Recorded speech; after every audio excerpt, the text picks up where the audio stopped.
दोस्तों नमस्कार, मैं हूं प्रकाश चंद्र और आप देख रहे हैं इस वक्त हमारा खासम खास कार्यक्रम शख्सियत। और युवा शक्ति की पूरी टीम की तरफ से आप सभी का स्वागत है। और आज शख्सियत में एक बेहद ही खासम खास मेहमान को लेकर हम आपके पास पहुंचे हैं। कोलकाता के उद्योग घराने में एक बड़ा नाम के.डी. अग्रवाल साहब का है। के.डी. अग्रवाल जी, आपका बहुत बहुत स्वागत है। धन्यवाद। ये कार्यक्रम के मार्फत हम लोग शख्सियत को दिखाते हैं दर्शकों को कि क्या आप पहचानिए, अपने जानिए कि कैसे किस प्रकार से इतना कम उम्र से और इतनी मेहनत, इतना संघर्ष करके कैसे वो लोग उस मुकाम तक पहुंचते हैं। तो आप सबसे पहले दर्शकों को बताइए कि आपकी जो पढ़ाई लिखाई कहाँ हुई और कैसे ये जो मंजिल है कैसे पहुंचे आप यहाँ। मेरा जन्म गाजियाबाद हुआ। उस समय पिताजी भी गाजियाबाद में थे। वहाँ पे कुछ उनके जूट की मिलें थी, कुछ इस तरह के काम थे। लेकिन अबाउट 1970 में वहाँ पे कुछ काम डिस्टर्ब हुआ तो पिताश्री कलकत्ता शिफ्ट हुए। फिर यहाँ पे आके कॉटन वेस्ट और जूट बैग का बिजनेस उन्होंने शुरू किया। 74 में हम लोग भी कलकत्ता शिफ्ट हो गए। उसके बाद से अब कलकत्ता में ही है। कलकत्ता ही अपना घर है, कलकत्ता ही गांव है, कलकत्ता ही अपना सब कुछ है। ये बीकॉम तक मैंने पढ़ाई की है, क्लास 4 तक गाजियाबाद में। उसके बाद कलकत्ता से बीकॉम ऑनर्स किया है। उसके बाद अपने पारिवारिक व्यापार में लग गए। Jute bag, bituminize laminated jute bag, उसके बाद high density polypropylene HDP bags वगैरह के व्यापार में लगे। 2013-14 में व्यापार को चेंज करके एक नई लाइन फूड प्रोसेसिंग में एंटर किया। साथ में मेरे 2 लड़के विशाल एंड पंकज भी साथ में हैं। एक विंग को वो संभाल रहे हैं, एक प्रोडक्शन एक्टिविटी, एक मार्केटिंग एक्टिविटी। इस फूड प्रोसेसिंग में हम लोग कई रकम के ready to eat snacks product बना रहे हैं, जैसे potato chips, potato wafers, rice stick, roasted ring, roasted puff और कुछ नए प्रोडक्ट आ रहे हैं। ये प्रोडक्ट हमारे इंटरनेशनल स्टैंडर्ड के प्रोडक्ट के साथ मैच करते हैं। Packaging excellent and mass public के लिए, मास पीपल के लिए ये प्रोडक्ट लो प्राइस प्रोडक्ट है और मास पीपल के कंजम्पशन के काम में आते हैं। ईस्टर्न इंडिया के कई स्टेट्स में हम लोग की मार्केटिंग टीम है, चैनल पार्टनर्स है। FMCG के प्रोसेस में हम लोग इसको मार्केट करते हैं। हमारे प्रोडक्ट का ब्रांड नेम एन्जॉय है। सब छोटी जगहों में, टाउन्स में, स्मॉल सिटीज़ में तो बहुत फेमिलियर है।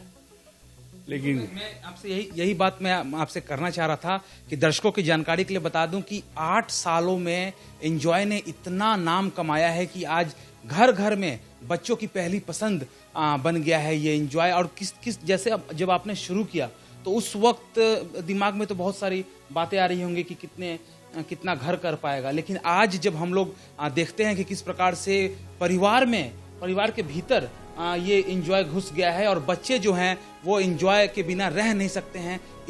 स्नैक्स की कंपनी में एक बड़ा नाम बन गया है एंजॉय। तो कितना अच्छा लगता है और कितना चैलेंजिंग टोटल है, क्योंकि लोग जो हैं वो अब इसे चाहने लगे हैं। तो अब आपको और भी अच्छा फूड मेंटेन करना पड़ेगा। देखिए, हमारी जो यूनिट है, अगर आप देखेंगे तो आपको लगेगा कि घर के फर्श से साफ फैक्ट्री का फर्श है। और हाइजीनिक पॉइंट से मैं बोलूँगा, हाइजीन पॉइंट से घर में अगर घर के साफ सुथरे किचन में परिवार की महिलाएं भी अगर कुछ कुक करती हैं तो उससे भी ज़्यादा हाइजीन हमारी फैक्ट्री में मेंटेन होती है। आप विश्वास नहीं करेंगे कि एक आलू को एक तरफ डाल के दूसरी तरफ चिप्स के पैकेट लेते हैं। No human touch in entire process. माने आलू को साफ करना है, आलू को छीलना है, या फ्राई होना है, या उसमें मसाले सीजनिंग लगने हैं, या पैक होना है। किसी भी जगह पे, किसी भी प्रोसेस पे ह्यूमन टच नहीं होता। तो आप सोच सकते हैं कि कितना ये इंटायर ऑटो प्रोसेस है। हमारे प्लांट एंड मशीनरी भी ऑटोमेटिक है। इम्पोर्टेड प्लांट है ऑस्ट्रेलिया के एंड जापान के। It is a combination of Australia, Japan and USA. हम लोग कुछ बहुत मल्टीनेशनल कंपनी को भी उनके ब्रांड में पैक करके देते हैं। Because of our quality they are eager to take something. तो ये हमारी जूट प्लास्टिक से डाइवर्सन किया और इसमें थोड़ा ज़्यादा एंजॉयमेंट फील करने हैं, क्योंकि ये food processing is a vast field और हर आदमी की नीड है, कुछ ना कुछ खाने के लिए चाहिए। स्नैक्स प्रोडक्ट की मार्केट भी अपने आप में day by day grow up कर रही है, तो आगे भी इसका हम लोग फ्यूचर अच्छा सोचते हैं।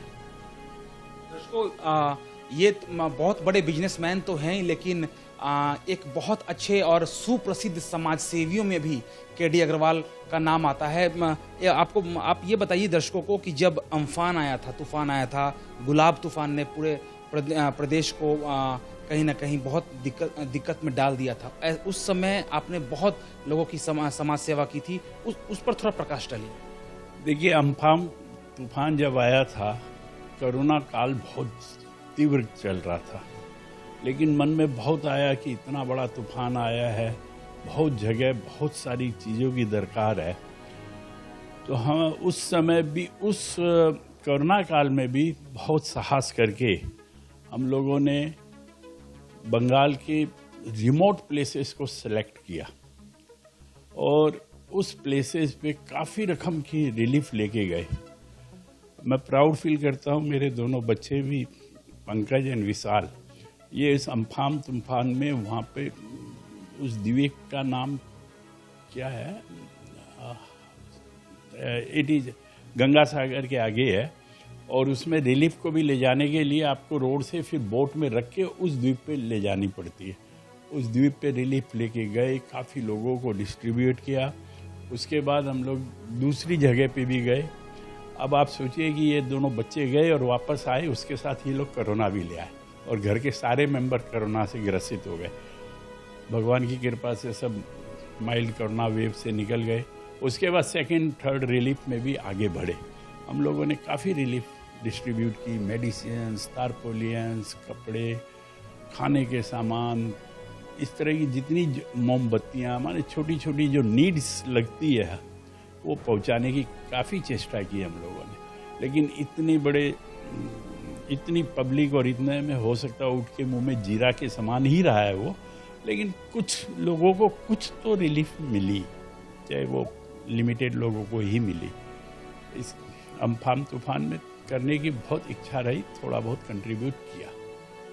दोस्तों, जिन लोगों ने अभी अभी हमारे चैनल को ट्यून किया है, उनके जानकारी के लिए बता दें कि केडी अग्रवाल एक बड़ा नाम है कोलकाता में उद्योग जगत का और सुप्रसिद्ध समाजसेवी हैं। उनका साक्षात्कार चल रहा है युवा शक्ति के न्यूज़ चैनल पर। और बड़ी बात यहाँ पर यह है कि जैसे आप कह रहे हैं कि जब अम्फान में हम लोग गए हेल्प करने के लिए, लेकिन उस वक्त कोरोना का पीरियड बहुत ज़्यादा वास्ट पोजीशन पर था, तो वैसे सिचुएशन में उद्योग को और वैसे सिचुएशन में परिवार को और समाज को किस प्रकार से आपने बैलेंस किया, वो थोड़ा दर्शकों को बताएं।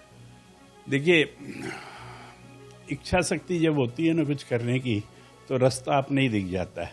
और जब इच्छा शक्ति कोई समाज के प्रति या अपने जानकारों के प्रति या किसी की दुख दर्द में उसकी कुछ रिलीफ, माने उसकी कुछ मदद करने की होती है, तो सब रास्ते खुल जाते हैं। बड़ा डिफिकल्ट लग रहा था कि इस कोरोना काल में रिलीफ को गैदर करना, सारी चीज़ों को परचेज करना, लेकिन फैक्ट्री की इंटायर टीम ने कई दिन लग के उनको पैकेजिंग भी किया और सब चीज़ों को लेके फैक्ट्री के टीम के काफ़ी मेंबर भी गए और वो सब जगह जाके प्रॉपर वे में डिस्ट्रीब्यूट किया। मधुसूदन शास्त्री जी एक आर्य समाज के विद्वान हैं, उन्होंने भी बहुत हेल्प की।